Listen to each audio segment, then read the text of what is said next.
Bismillahirrahmanirrahim. Assalamualaikum warahmatullahi wabarakatuh. Selamat berjumpa kembali. Kali ini kita akan membahas tentang menentukan peluang usaha. Adapun subcapaian pembelajaran mata kuliah untuk mata kuliah kewirausahaan ini, eh, mahasiswa mampu menganalisis peluang usaha.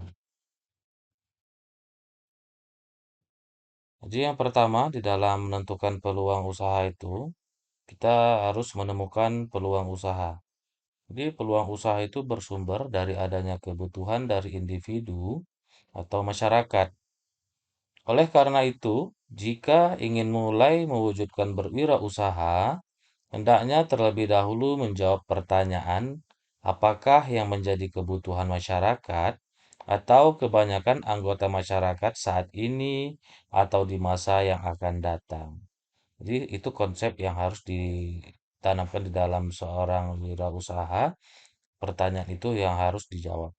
Jadi, apa-apa yang dibutuhkan pada saat ini serta kebutuhan yang akan datang sehingga kita dapat uh, menghasilkan ataupun memunculkan inovasi-inovasi karya-karya ataupun ide-ide gagasan-gagasan baru sehingga kebutuhan pasar itu dapat terpenuhi.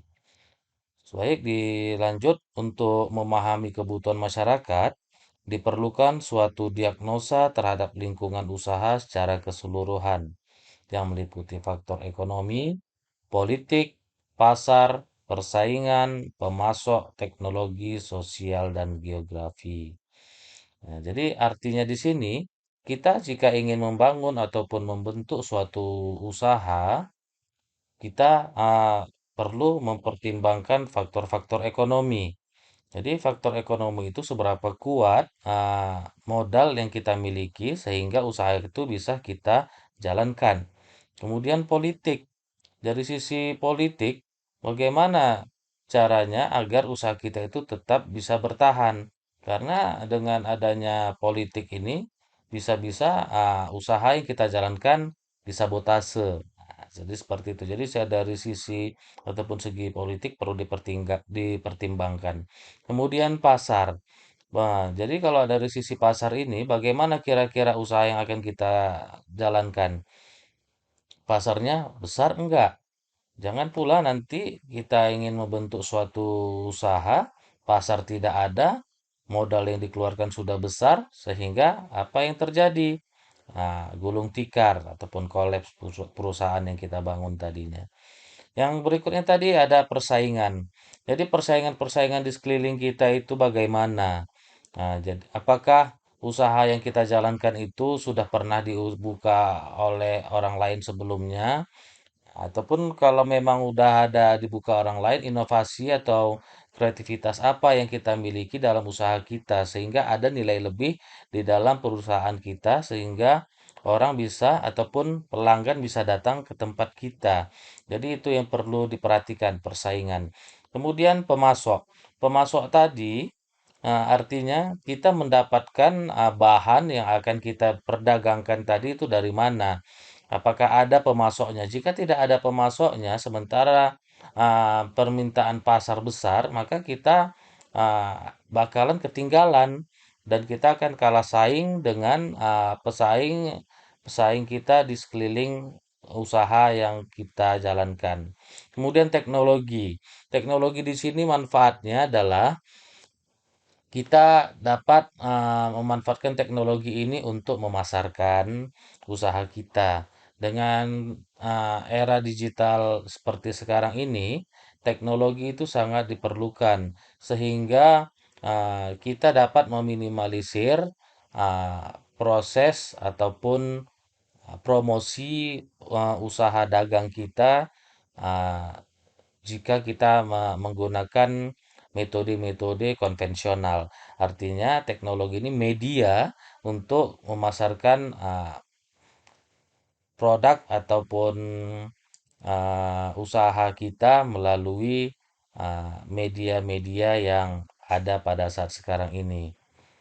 Jadi banyak yang kita lihat seperti saat sekarang ini banyak menggunakan media-media sosial untuk berdagang orang pada saat sekarang ini. Jadi, media sosial itu dimanfaatkan orang pada saat sekarang ini tidak hanya untuk memamer kegiatan ataupun aktivitas-aktivitas ataupun hanya mengunggah-unggah video maupun foto, tapi juga dimanfaatkan orang untuk mencari ataupun meraup keuntungan dengan cara memamerkan ataupun memperkenalkan usahanya kepada khalayak banyak melalui media sosial ataupun dunia maya. Itulah manfaat teknologi tadi. Kemudian sosial dan geografi. Jadi kita untuk membuka usaha ini, kita lihat bagaimana eh, keadaan sosial di lingkungan kita. Jangan pula kita hidup di lingkungan orang menengah ke bawah, akan tetapi kita menjual produk yang harganya sulit dijangkau. Artinya produk kita itu harganya menengah ke atas. Nah, itu yang sulit. Nah, kemudian dari segi geografi, jika kita berada di eh, titik geografi, misalnya di pinggir laut gitu. Jadi kita jangan pernah pula berpikir untuk membuka eh, apa namanya usaha itu, misalnya menjual produk-produk ah, mendaki gitu. Nah, ataupun kemah. Jadi itu kan biasanya cenderung lebih ke arah yang mengarah ke gunung gitu kan. Tapi kalau kita tinggal di titik geografi yang di pinggiran laut gitu, kita usahakan bagaimana kita bisa berusaha ataupun menjual produk seperti pancing, kail, dan lain sebagainya yang berkaitan dengan kehidupan nelayan misalnya. Jadi itu yang bisa kita lakukan. Jadi tingkat apa tuh titik geografi maupun sosial, tingkat sosial di sekeliling kita itu perlu kita pertimbangkan. Berikutnya, lingkungan usaha senantiasa berubah setiap saat. Bahkan perubahannya cukup pesat dan seiring dengan itu terjadi pula perubahan kebutuhan masyarakat. Untuk menemukan peluang usaha yang prospektif, seharusnya kita sebagai wirausahawan senantiasa mencari informasi yang terkait dengan perubahan lingkungan dan kebutuhan masyarakat. Sumber informasi dapat diperoleh dari instansi lembaga pemerintah, media massa, pasar, atau mungkin melalui wawancara dengan konsumen. Jadi, peluang senantiasa ada karena perubahan-perubahan terus berlangsung, baik di tingkat individu maupun di tingkat masyarakat. Kemampuan kita melihat peluang sangat tergantung dari informasi yang kita peroleh tentang faktor lingkungan usaha. Berangkat dari pernyataan atau pertanyaan di atas dengan memanfaatkan potensi diri kita, maka dalam menemukan peluang usaha yang cocok, kita dapat menggunakan dua pendekatan, yaitu yang pertama pendekatan inside out atau dari dalam keluar, bahwa keberhasilan akan dapat diraih dengan memenuhi kebutuhan yang ada saat ini. Yang kedua, pendekatan outside in, dari luar ke dalam, bahwa keberhasilan akan dapat diraih dengan menciptakan kebutuhan. Jadi itu yang telah saya katakan tadi, ada dua pendekatan, metode pendekatan yang dapat dilakukan di dalam menemukan peluang usaha ini ya. Ada yang pertama inside out tadi dan kedua outside in, dari dalam keluar maupun sebaliknya dari luar ke dalam. Yang berikutnya, kita harus memilih lapangan usaha dan mengembangkan gagasan usaha. Setelah mengetahui kebutuhan masyarakat dan berhasil menemukan berbagai lapangan usaha dan gagasan usaha, maka langkah berikutnya adalah menjawab pertanyaan. Manakah di antara lapangan usaha dan gagasan-gagasan usaha tersebut yang paling tepat dan cocok untuk saya? Nah, dari diagnosa awal tadi yang sudah dilakukan seorang wirausahawan di awal tadi, dia kan observasi apa yang harus dilakukan, dilihat di situ, analisis SWOT yang perlu dilakukan di situ. Ada strength, ada weakness, ada opportunity, dan ada treatment. Jadi empat komponen itu yang perlu diperhatikan sehingga pada memilih lapangan usaha dan mengembangkan gagasan usaha ini kita dapat menentukan usaha apa yang tepat kita lakukan sehingga kita memperoleh tujuan itu, yaitu mendapatkan keuntungan sebesar-besarnya. Itulah ya tujuan akhirnya. Jadi itu hal-hal yang diperlukan. Tadi sudah dilakukan di awal baik dari segi politik, sosial, ah, maupun sampai ke tingkat geografisnya kita sudah observasi, pertimbangkan sehingga dari ah, variabel-variabel tersebut kita bisa menentukan usaha inilah yang tepat kita laksanakan atau kita jalankan. Begitu. Kemudian pertanyaan ini sangat tepat mengingat setiap orang memiliki potensi diri yang berbeda-beda. Tentunya dalam memilih lapangan usaha dan mengembangkan gagasan usaha, kita perlu menyesuaikan dan potensi diri yang kita miliki. Kekeliruan dalam memilih yang disebabkan karena ketidakcocokan atau ketidaksesuaian pada akhirnya akan mendatangkan kesulitan atau bahkan kegagalan di kemudian hari. Telah banyak fakta yang dapat dikemukakan bahwa masih banyak wirausahawan yang memulai usahanya dengan melihat keberhasilan orang lain dalam menjalankan usahanya, ataupun istilahnya latah atau ikut-ikutan. Jadi di sini kita jangan merasa apa yang telah dilakukan wirausahawan sebelumnya yang berhasil itu bisa kita laksanakan ah, atau kita jalankan sesuai dengan apa yang mereka jalankan. Tidak, tidak semata-mata seperti itu. Jadi itu pun para wirausahawan yang telah berhasil itu, mereka telah menganalisis segala macam aspek-aspek yang mendukung di dalam keberhasilan usaha mereka. Jadi mereka juga telah mengaitkan usaha mereka itu dengan potensi yang ada di dalam diri mereka. Jika mereka merasa potensi mereka itu mendukung usahanya, maka itu dijalankannya. Begitu juga kita sebagai calon wirausahawan, kita harus pandai, harus bisa melihat potensi yang ada di dalam diri kita, apa yang kita miliki, kekuatan apa yang bisa kita lakukan sehingga kita bisa membuka suatu usaha itu, walaupun dengan modal yang seadanya, kita bisa terus mengembangkan sedikit demi sedikit sehingga besar usaha kita. Sehingga usaha itu bisa membuat ataupun memberikan manfaat kepada orang banyak. Itu yang harus kita tanamkan di dalam pikiran ataupun mindset kita sebagai seorang wirausahawan. Jadi jangan hanya semata-mata usaha kita itu hanya mendapatkan keuntungan yang sebesar-besarnya. Tapi cobalah kita berusaha itu, gantilah mindset kita macam mana keuntungan yang besar itu dengan memberikan kepuasan terhadap pelanggan. Artinya sama-sama senang. Jika orang lain pelanggan senang, maka dia terus datang ke kita. Nah, permintaan itu terus datang. Jika permintaan itu datang dan banyak, maka secara otomatis keuntungan yang kita peroleh juga akan semakin besar. Nah, dengan sebegitu juga kita akan menjadi orang yang sukses dengan waktu yang relatif lebih singkat. Jadi seperti itu.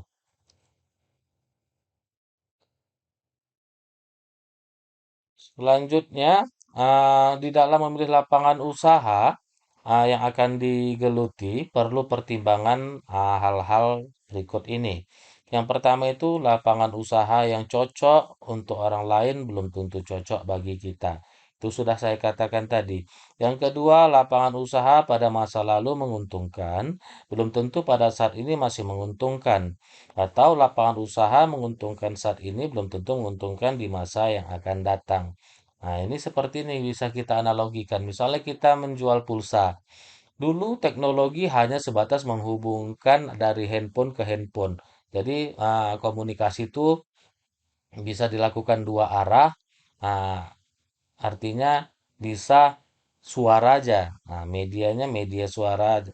Media udara itu kita manfaatkan untuk mengirimkan suara-suara kepada perangkat lain sehingga orang lain pun bisa mendengar suara kita. Akan tetapi teknologi yang berkembang pada saat ini tidak hanya suara yang bisa kita kirimkan ke perangkat orang lain yang jauh di sana, akan tetapi kita bisa mengirimkan kondisi real life ataupun real time kita, ah, artinya video call ataupun panggilan melalui video, itu bisa kita lakukan. Nah, belum lagi saat ini kebutuhan internet. Nah, jadi ke usaha yang lalu itu kita hanya menjual pulsa, tapi sekarang ini kita jangan hanya menjual pulsa karena kalau cuma itu aja kita lakukan, kita bakal ketinggalan. Karena yang dibutuhkan pada saat sekarang ini orang membutuhkan kuota internet. Maka lakukanlah kita menjual produk paket internet tadi sehingga orang pun bisa terus berkomunikasi, terus mendatangi kita pelanggan-pelanggan itu untuk memperoleh kebutuhan mereka, yaitu paket internet tadi. Kemudian perlu kita uh, cari alternatif lain ataupun ide-ide ataupun gagasan-gagasan baru akan datang seperti apa yang diperlukan begitu.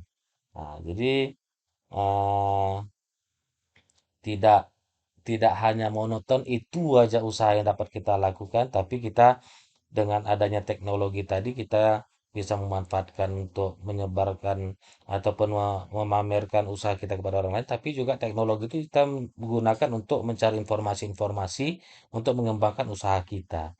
Itu dia ya. Yang ketiga itu ada lapangan usaha yang berkembang baik di suatu daerah, belum tentu dapat berkembang dengan baik pula di daerah lain dan sebaliknya. Nah, ini berkaitan dengan segi ataupun geografis tadi. Jadi yang seperti saya jelaskan sebelumnya, jika kita berada di daerah pinggiran laut, jangan pula kita menjual produk-produk itu untuk eh, panjat tebing ataupun panjat gunung karena di situ jauh daerah yang akan ditempuh untuk memperoleh tempat ataupun titik ke gunung tadi. Tapi kalau kita tinggal di laut, cocoknya kita jual lah peralatan-peralatan yang dibutuhkan oleh nelayan karena nelayan yang uh, ba- berada di daerah pinggiran laut itu untuk mencari nafkahnya. Jadi seperti itu yang perlu dipertimbangkan. Bisa juga kita kalau seandainya kita di bidang elektro, kita bisa menyiapkan motor motor listriknya untuk penggerak daripada perahu untuk nelayan-nelayan tersebut. Nah, ataupun kita bisa menjual teknologi-teknologi lain yang inovatif, yang kreatif, sehingga para ataupun pasar itu butuh terhadap produk kita. Jadi seperti itu yang perlu kita lakukan. Yang keempat, berangkat dari pertimbangan-pertimbangan tersebut, maka dalam memilih lapangan usaha, kita perlu kembali melihat dan mengkaji kondisi internal kita dan kondisi eksternal di mana usaha kita jalankan. Karena faktor internal dan eksternal ini akan sangat menentukan kesuksesan kita dalam menjalankan usaha. Faktor internal yang dimaksud seperti penugasan sumber daya, lahan, bangunan, peralatan, dan finansial, penugasan teknis atau keterampilan, penguasaan manajemen, dan jejaring sosial yang kita miliki. Sedangkan faktor eksternal seperti peraturan pemerintah, tingkat permintaan dan penawaran, persaingan, risiko, prospek ekonomi baik lokal, regional, nasional maupun global. Pertimbangan internal eksternal ini perlu kita lakukan supaya kita tetap bisa eksis, bertahan, dan bisa terus berkembang usaha kita. Jangan sampai salah mengambil langkah karena kita tidak memiliki pengetahuan yang cukup untuk pengembangan usaha kita. Itu yang perlu dilakukan. Ini ada tabel struktur kualitas manusia menurut Suryana tahun 2007. Kebutuhan manusia itu terdiri dari fisik, mental, rasional, psikososial, psikopersonal, dan spiritual. Di situ nanti ada aktivitas, input, sarana, dan hasil capaian. Di dalam kebutuhan manusia secara fisik, aktivitas itu seperti makan, minum, bermain, olahraga, tidur.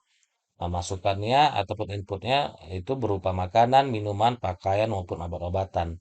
Sarana yang diperlukan untuk aktivitas tersebut yaitu peralatan makan, olahraga, rumah maupun gedung.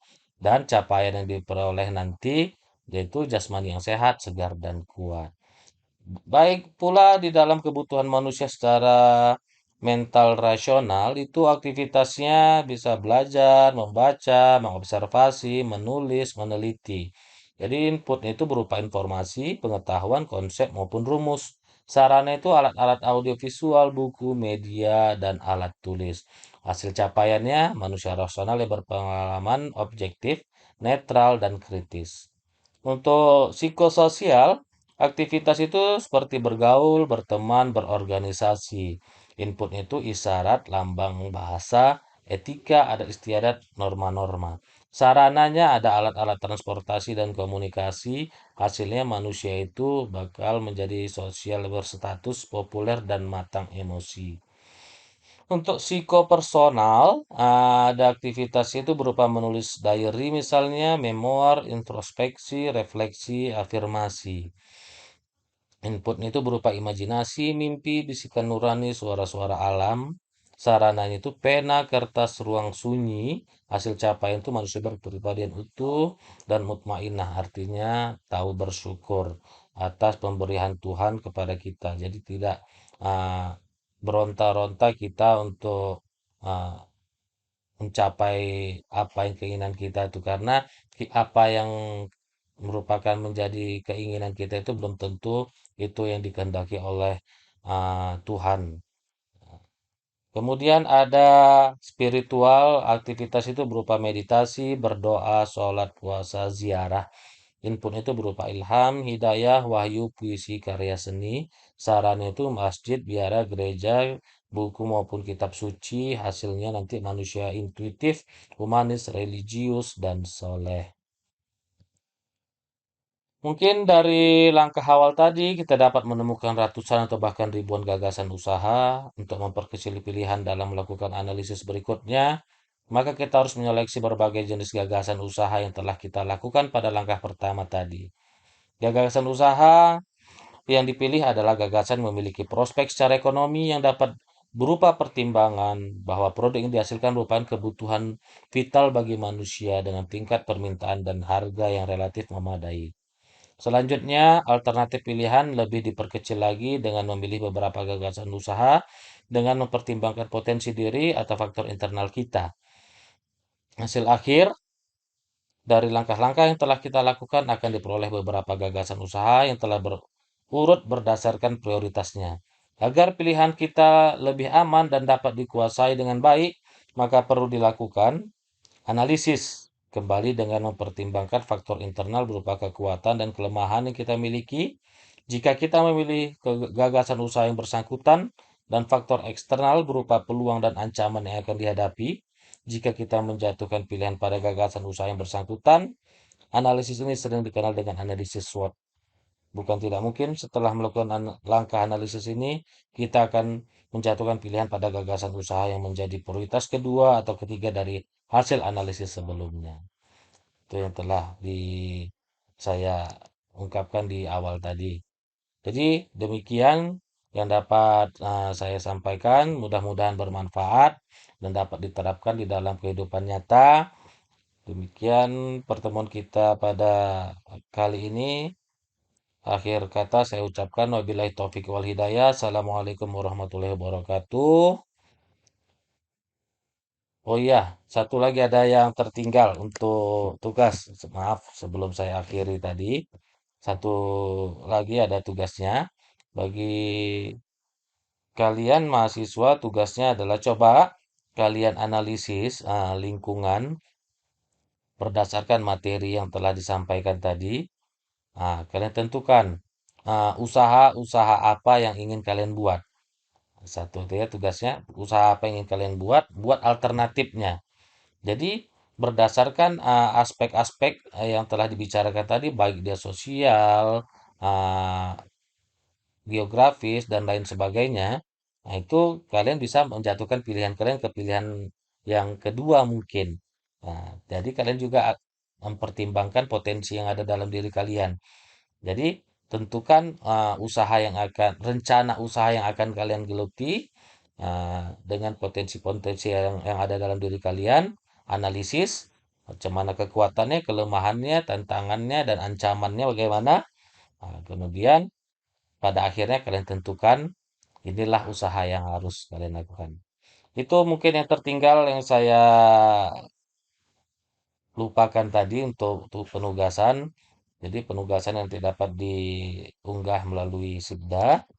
Demikian yang dapat kita ataupun yang dapat saya sampaikan pada pertemuan kita kali ini. Mudah-mudahan bermanfaat. Akhir kata saya ucapkan wabillahi taufik walhidayah. Assalamualaikum warahmatullahi wabarakatuh.